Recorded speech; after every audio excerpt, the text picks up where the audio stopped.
Piers Morgan just gushed over how Elon Musk is a genius, a masculine figure. And yet, as you said, Kevin, he's a genius. Something every 10-year-old boy admires. In response, a Wall Street legend just exposed exactly why Elon fails at being a man. Have you ever noticed how many people, especially young men, worship Elon Musk? And when you ask them why, it always comes down to the same thing.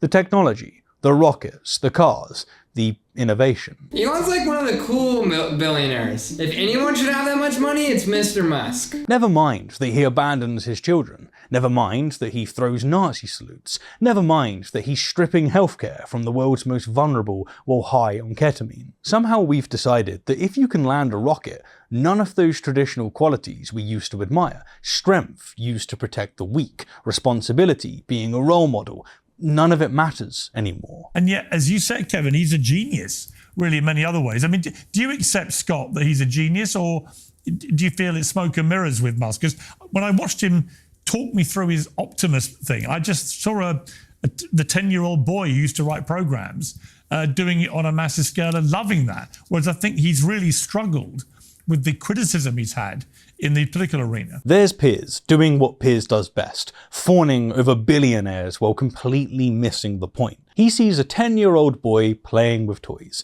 while Scott Galloway sees something far more darker. What follows is the most brutal and succinct takedown of Elon Musk I think I've perhaps ever heard. Watch how Scott acknowledges Musk's achievements and then systematically destroys the idea that those achievements excuse his behavior. I don't think you can deny his genius. I'll use Starlink on my flight to London in a couple days, and it's a superior product. I owned a Tesla. But somehow we've decided in America that innovation and money replaces or obviates or excuses depravity. Cutting off aid to HIV positive mothers, deciding what veterans should get benefits, cutting off SNAP payments, which have shown to have a positive net return when people run out of money for food at the end of the month. I mean, I think one of the wonderful things about being an American, and quite frankly, for me, what it means to be a man and what I try to teach my boys is the whole point of prosperity is such that you can protect people. And I think the two of you are more impressed with Mr. Musk than I am.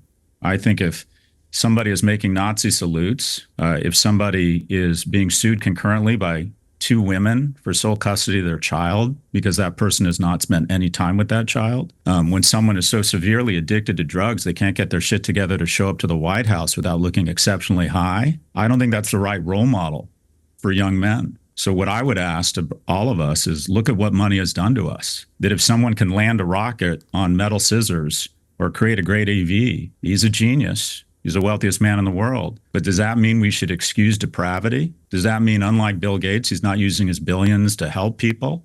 He's not planting trees, the shade of which he won't sit under? I think this is an individual who has literally come off the tracks, who is rabidly addicted to drugs, and is using his immense power to get people elected. Damn, that is what it looks like when someone with actual moral clarity speaks truth to power. Notice how Scott doesn't deny Musk's technological achievements. He acknowledges them right up front. Uses Starlink, owned a Tesla.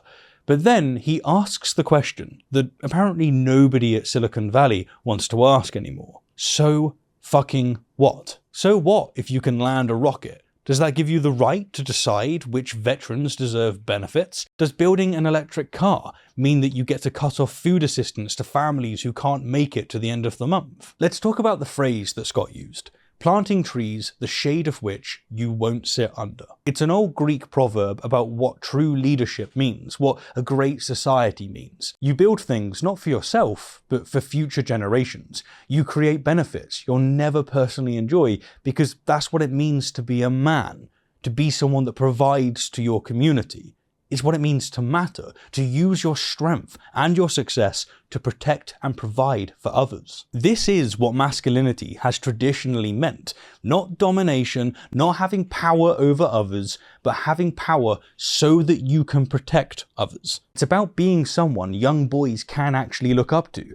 It's about protecting your elders, protecting your children, being a pillar of your community. But look at our so-called masculine leaders today. Elon Musk, absent father to multiple children, one of whom he's met only 3 times. times. Donald Trump, a man who mocks the disabled. I don't know what I said. I don't remember. And brags about sexual assault. And when you're a star, they let you do it.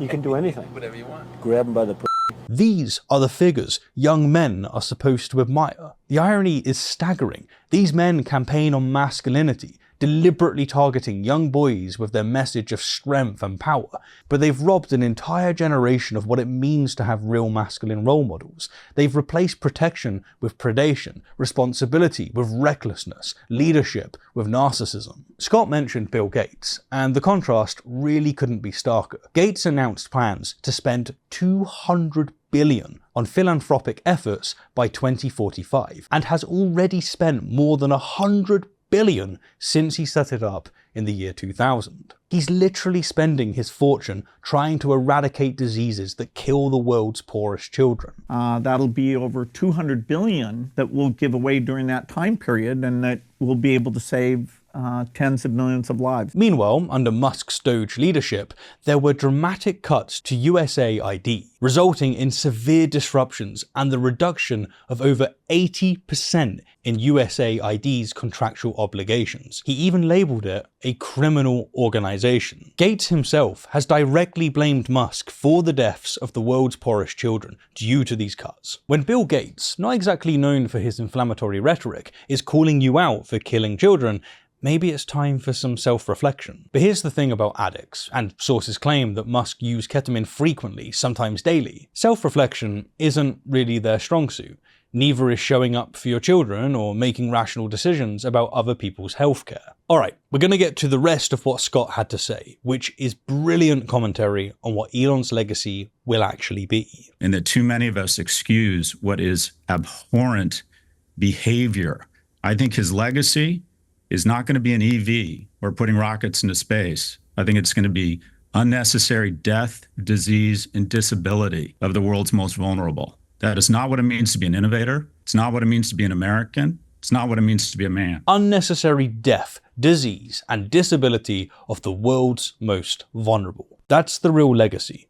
Not Tesla, not SpaceX, not even Twitter's transformation into a far-right hellscape. No. The mothers who won't get HIV medication because USAID got gutted by 80%. The children dying from preventable diseases because Musk called humanitarian aid criminal. The families going hungry because their food assistance got cut. The sons growing up without a father because he can't be bothered to show up. That's what all this innovation adds up to when you strip away the humanity. And the saddest part is that Scott's absolutely correct. We've become so corrupted by the worship of wealth that too many people will still defend him. They still make excuses, they still see the rockets and the cars and miss the human wreckage. But at least some people like Scott Galloway and yes, even Bill Gates, are still willing to call it what it is. Depravity. Pure and simple. No amount of genius can excuse that. No amount of innovation can balance those scales. And if we can't see that, if we can't hold that line, then what the fuck have we become?